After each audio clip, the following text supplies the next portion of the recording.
Welcome to this first inaugural episode of Finance 101, what we call Tame Your Money. So guys, let me level set this, right? On this Finance 101 segment, right, I'm going to be having special guests who are masters in this field of finance, especially in the field of personal finance, right? Because there are various types of finance there. So this is personal finance, and we're going to be talking about how can we make our money work for us. I don't know about you, me, You see, when I'm sleeping, I want my money to be working for me. So we're going to be having guests who will come and tell us how exactly we can do that, how we can build generational wealth, how we can tame our money, how we can control our debt, how we can just forge ahead and make this money, this dollar, pounds or naira, whatever it is, right, work for us. So we're here for it, right? On today's show, we're going to be having a discussion about debt management. Everyone, I'm sure, has been in debt at some point or other. Now, debt is not necessarily bad, and what we'll find out from what he'll tell us is there's good debt and there's bad debt, and we'll get into it.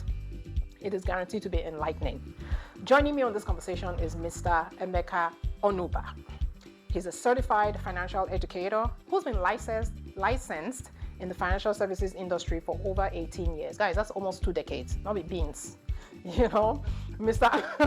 Onuba has been featured on so many radio shows, and his goal is very simple, is to create, build, preserve, and build generational wealth. Again, I'm here for it. Wealth that will be making my money, will be working for me when I'm sleeping. Doesn't even get any better than that now. So without further ado, welcome Mr. Onuba to this Finance 101 series, what I call Tame Your Money. Really glad to have you here. Thank you for having me, Yogo. It's a pleasure, an absolute pleasure and an honor to be here on this show. I'm a big fan. Hey, big fan. Okay. So you're looking, I love the look. I am loving the beads, the native, the kaftan. This is nice. With your mango. With you, I will tell you what you go do to come this correct on this show. There's a price to pay. You have to sing. That's all right. Oh, that's all right. You've already set the pace. You've set the threshold. So no darling. No darling. I know that we're outside, right? Ngwa. Who is your favorite 90s, and take us back, 90s Afrobeats artists? Sing the chorus of their favorite song. Man, talk about nostalgia. I loved Raski Mono. I loved this is even before Afrobeats. Oh my goodness. Not the is it Peace Square and all that. You're taking us back. I'm talking about, what's his name? Majek Fashe. Yes.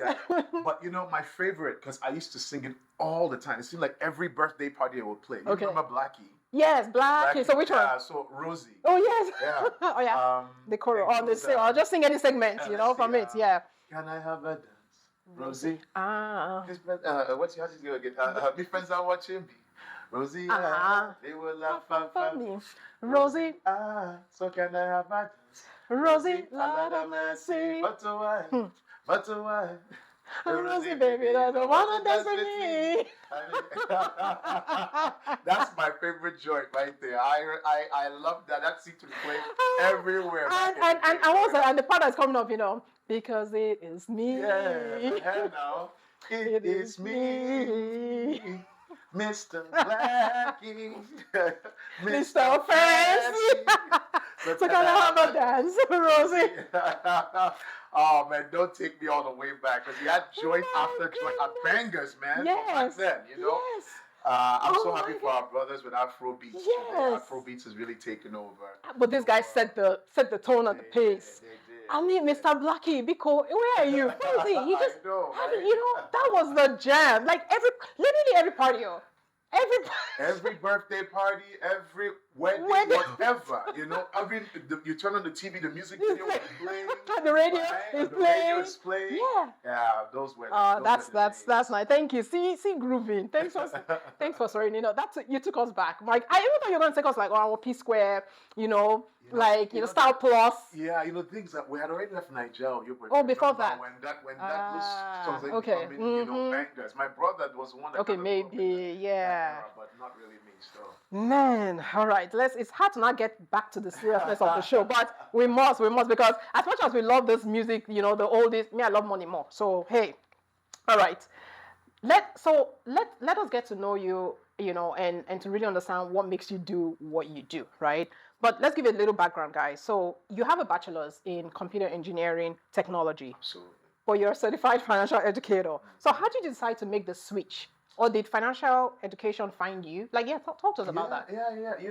I think the latter. I think financial education, in fact, not I think, I know it found me. I never thought in a million years that I'd be doing what I'm doing What you're doing now, right? I had a minor in mathematics, engineering major, finished with technology. So I always knew I wanted to be in the tech space, software, engineering, development. And I actually did that coming out of college, while simultaneously building this in financial services. But let me go back to this finding me. But remember we used to work and go to school. Oh my goodness, that was it now. That was it. Like, who didn't? So on one of my gigs, working for the Harris County District Attorney's Office, one of the leads there, one of the supervisors there, I'll never forget him. I'm forever indebted to that gentleman. He reached out and he asked me if anyone had ever talked to me about money, about my finances and how to get ahead. And I said, no, but I'm interested in learning. But I was skeptical, because people approach me with all kinds of things. When he told me that they had an office, and the office was in the Galleria here in Houston, automatically I thought, man, Galleria is prime real estate. It's a coveted part of the city. So you have to be a serious somebody. You have to be a serious somebody, a serious something to be there. Right. So I obliged them, and long story short, I came out, I listened to the message, blew me away. It felt like they were talking to me. And so I asked them, look, I love what I'm hearing and I'm eager to apply. But if I were to send referrals your way, is there any kind of referral bonus or anything? Guys, we're hustling. I'm trying to find any way to make schooling and working at center, of course now. We'll do you one better. If you're eager to come here, get a license, learn, and really put your best foot forward, there's no reason why you can't do what we do and work with us and ultimately build a career, a second career, dual career, and eventually build a business. And that's what started off as a part-time thing to kind of check it out ended up being something I transitioned to full-time. It became first a part-time career and then eventually full-time. Wow, so it truly found you, right? You know how they say events come to our aid, right? Or like people are placed in your path at the right time, right? And then it's up to you to just kind of like seize the opportunity. That's kind of like what I see, playing out here. Oh wow. So we're happy that people like Emeka are in this field. Like seriously, he's a super fantastic instructor, educator, on financial literacy, and we'll get to hear some more. So financial education is key, and this is personal finance, right? Because again, there's so many aspects or facets of finance, but here we're talking about personal finance, right? So let's talk about debt management. In most economies, right, you need debt. You kind of need debt to be able to like get ahead. You need debt to be able to like build start to build a great credit score. And that great credit score, opens doors. You get like, mortgages at great rates. You get, car financing at great rates. I mean, all this thing, it opens doors, right? But yet, a lot of people are in debt. They're drowning in debt. I mean, you name it: student loans, hospital bills, high interest credit cards, just name it. A recent study, and this was staggering because I was doing a little bit of research, and a recent study states that over 80% of Americans, right? So we'll focus on America here because that's what we know. Over 80% of Americans are in debt. So, but yet we need debt. So what's going on here? I think it's what you said earlier, which is the overwhelming lack of financial literacy and financial education. I'm talking about from a holistic and comprehensive standpoint. Debt it's about debt management. Like literally. It's managing the debt. Because like you've alluded to, there's good debt, there's bad debt, right? We come to this country from wherever and we're told you're no one until you owe somebody, right? As a matter of fact, there's such a thing as having no credit, which is why we kind of have to get into debt to build up some credit, right? But the problem is, I can speak for me, coming here, growing up in Nigeria where we operated on a cash basis. On a no-debt basis. No-debt basis. So you take a 18-year-old kid who showed up in the U.S. with $100 to his name, and 2 weeks into campus at HCC, if you remember, you said community college. That's how long I've known you. That's going way back. Oh my goodness! You just dated us. So guys, this is almost like, because I've been graduated. We've been graduated now for like 23, almost a quarter of a decade. I remember exactly when I met you in Houston Community College. It was 1999. I don't not talk why now? Not talk but it's okay. But but you know what? It's okay. It's this just so that everybody knows that she has a special place in my heart, right? All right. So, okay. But where I'm going with this is, you take an 18-year-old kid, you bring him on campus. 2 weeks in, he's signing up for what he thinks is a T-shirt and a hat.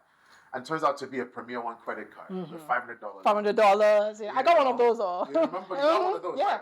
And again, it's based on what you do with that, with where you get your information, what you do with that. And for me, you accelerate 2005, that credit card had ballooned to over $55,000 in personal debt between 2 credit cards now, car note, student loan, personal loan, to even get my family here to the US. So when I talk to people, they have different variations of these stories. Of that story.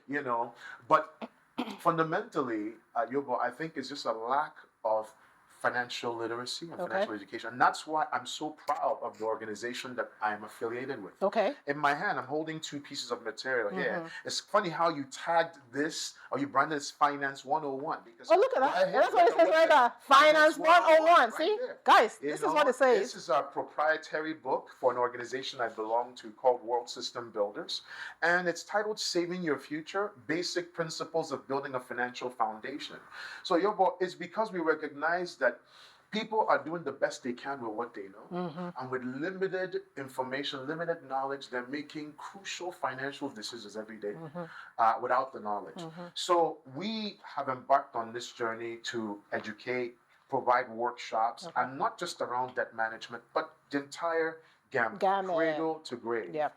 And so going back to your question around what's happening here, when you, in my case, don't have any money and suddenly you have access to a lot of it. If you're not disciplined, if you're not grounded, if you don't understand the rules, if you don't understand how it works, being on the right side and the wrong side of Mr. Interest Rate, for example. This Mr. Interest Rate should be flogged. All right. I agree, but that's only when it's working against you. When Mr. You're right. You are right. You will love it. You're right. Okay, let me. I take that back. Okay. So that's fundamentally the issue. So just managing is like when you don't know what to do with this credit card now, this money. Oh my goodness. So you mean I have this $500 now? So that's why. Okay. In my case, 4 transactions was all it took to max out that card. Can you believe it? And then I wanted another one. Yeah. Because I was like, this is pretty. This is nice. And then late payments, late fees, and things like that. So those things add up. So it then starts to spiral. Okay. So hence why your goal is really to empower people, with this, with through financial education, financial literacy. Yes. So let's delve a bit further into debt management. Yes. Because if there's one thing I know, the rich, they know how to. One thing I know the rich know how to do very well, right, is use OPM. Guys, we know what OPM is. Other people's money, aka debt, right? And they've been doing this for centuries. So can you elaborate on this? Yeah, definitely. There's something to be said about leveraging other people's money, hence the phrase OPM, because with the wealthy, what they're really adept at doing is identifying the right opportunities, right? The right ventures, the right vehicles that are lucrative, that will give them an even bigger return on their investment. But rather than using their own money, right, the opportunity cost of using their own money and tying it all down, maybe all that, if they can get access to money, usually dirt cheap, at much lower interest rates, right? They can access those monies and then use those monies to take advantage of these opportunities. They make money. They earn more returns from here, right? Then they pay back take care of their, take care of the access wherever they got the money from, right? And they pocket that difference and they wash, rinse, repeat. I've seen, but before people get carried away with the whole phrase of OPM and what the wealthy do, I think it's important that individuals, first of all, get a grasp of their own personal consumer debt. Because what you find that the wealthy do this with is not to leverage OPM for consumer expenses. Right, to go and buy the next Lexus or the next, And no. They use those things to create assets. Cash generating, passive, recurring, residual income generating assets. I like that. Say that. Wait, sorry. What? Say that again. So passive what? so those monies, when accessed, are used to create assets, and these assets in turn create a passive, residual, recurring, right, income, right, Nice. for them. Yeah. So in so doing, they're making money, and then they can service that debt, and it's that money that's earned passively and in a recurring fashion that they now use to create their lifestyle. I can now go and buy the Lexus from this cash flow that I'm getting from this asset. Yes.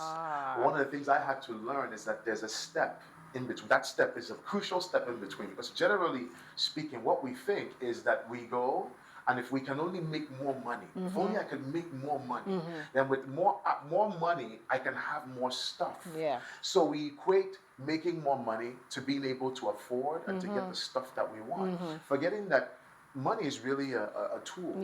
So the acquisition of more and more money is to create more and more assets.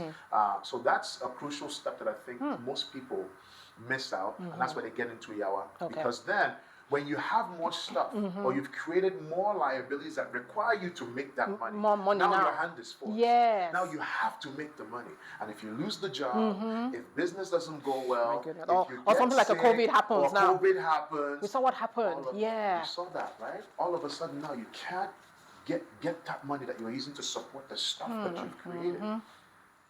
The liability. So no, really yawa. No, not be small. So guys, what I've heard from him is he's going to come back on the show, right? Because we're going to now talk about how to generate cash flow. You see all these things I'm talking about, I love that passive, to create passive, residual, all that, many things. He's going to come back on the show and we'll really talk about it, because that is key. That is key, right? So now some of my viewers are out there and they're watching this and they're saying, yes, okay, I'm tired. I've had it. I'm tired of all this debt. It's a struggle. And say they approach you, right? Yes. How will you go about advising them, helping them? Maybe I should ask it a little bit differently. What 3 levers can they apply to debt management? That's a great question, because everybody's debt level is different. Correct. The type of debt they have is also different. But generally speaking, Yobo, I'm going to reference a page here just to also help jog my memory. I think it's page 22. Okay.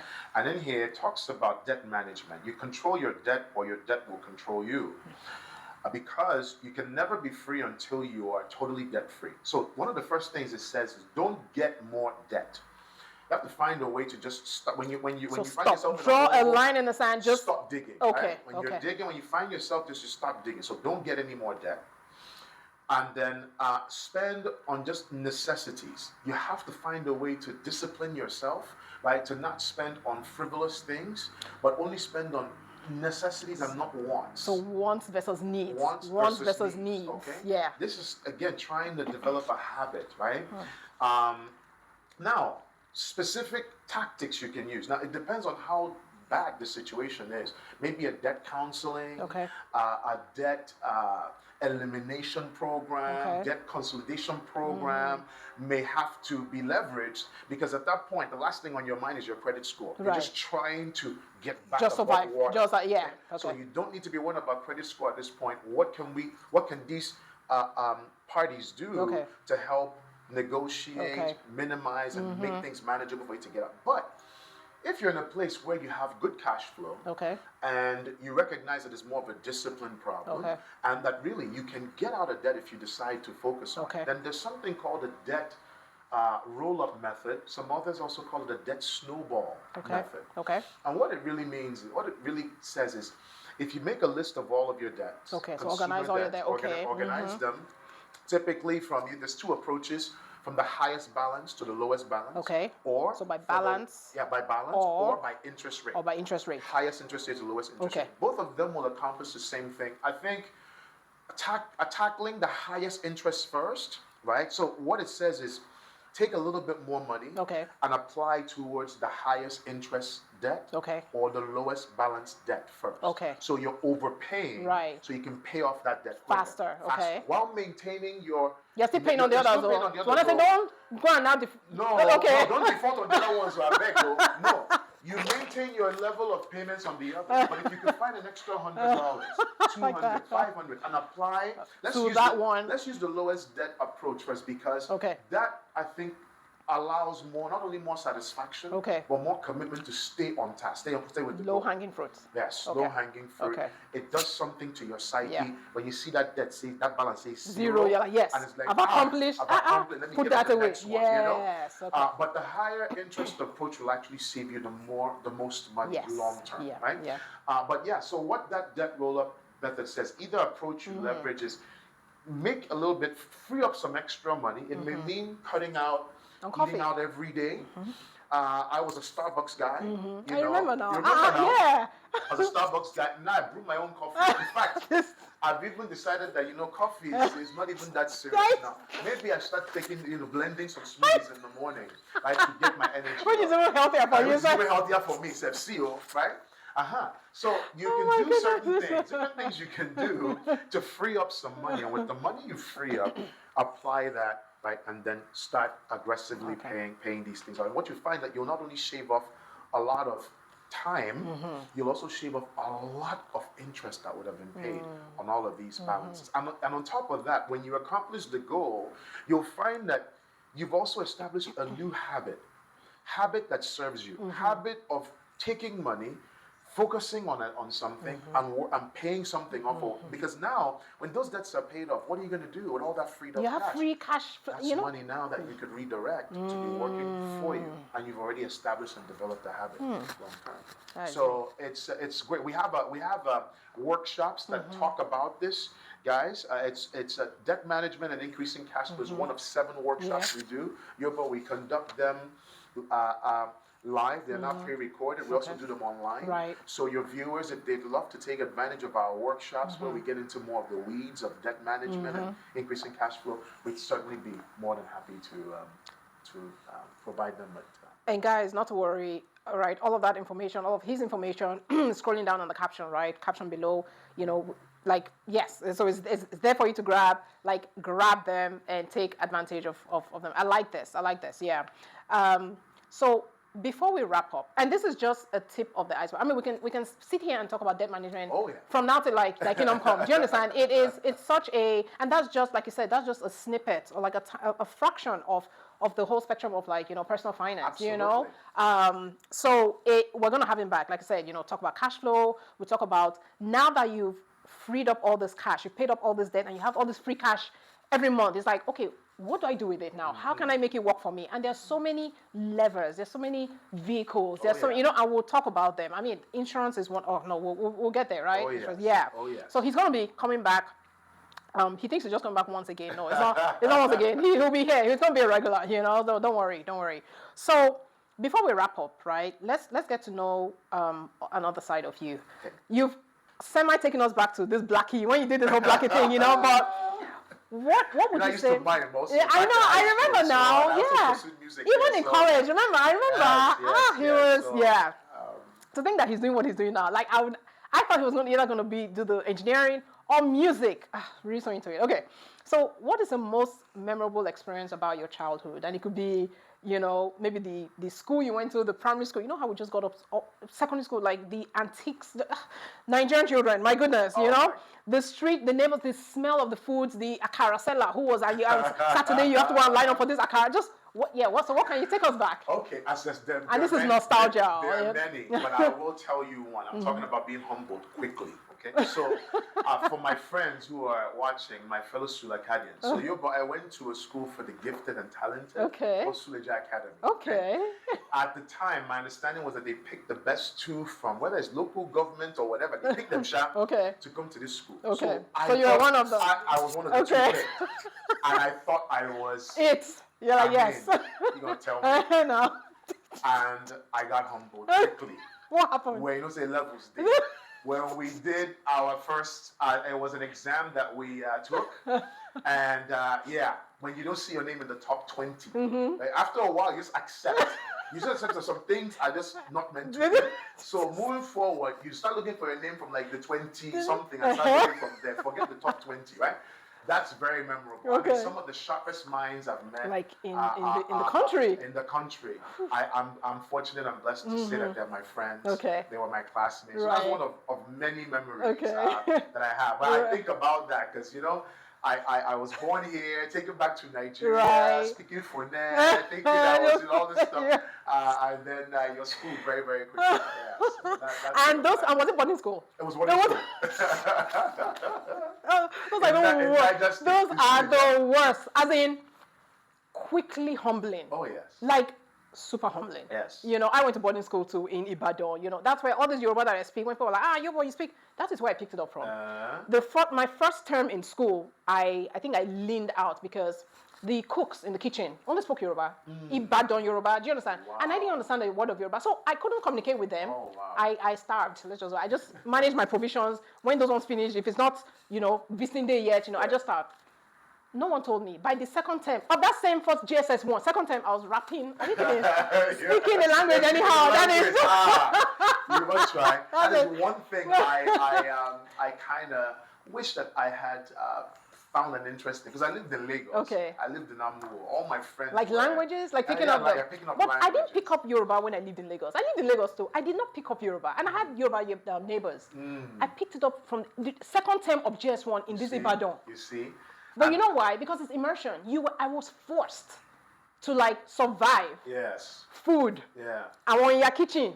Not a single word of English. Me, not a single word of Yoruba. You're talking about a necessity. A necessity. I have to eat. They are not going to bend over backwards to go and learn English. Yes. I have to go and learn the Yoruba. Oh, yeah. It didn't take me second term. By the time I got back, at least the basics to get me food. You understand? I understood, and then from there you just pick it up. So I love it. Yeah. So don't chastise yourself too much. Lagos, it's a phone and they are fizzy. And also in the school, we weren't encouraged to speak our local dialect. We were supposed to speak English in school. Yeah. So that kind of thing. But yeah, there's tons we'll share over the coming course. Sessions that we will have. I'll share some other experiences that I think have also helped shape my even what you're doing now. What I do now, how I see myself, my future, my endeavors now, and even future pursuits. I'll share those in the future. Guys, it's been a pleasure having Mr. Emeka Onuba on the show. And like he said, he's going to be back, right? We're going to do this Finance 101 series. I think it's just one of the important topics we in this day and age, we need to learn, we need to equip ourselves, with financial literacy, Absolutely. How to make, like I said, I don't know about you people, but I'm sure you're with me. Me, when I'm sleeping, I want my money to working for me. And we're here for it. So he's going to be back. I'm going to have him. I'm going to have, two other people, right? So we hear different perspectives, but it's all you're all going to hear the same resounding theme come through from all of these episodes and from all of these great speakers. So thank you so much again for being here. Thank you for having me. I just want to say, man, I'm really proud of what you're doing.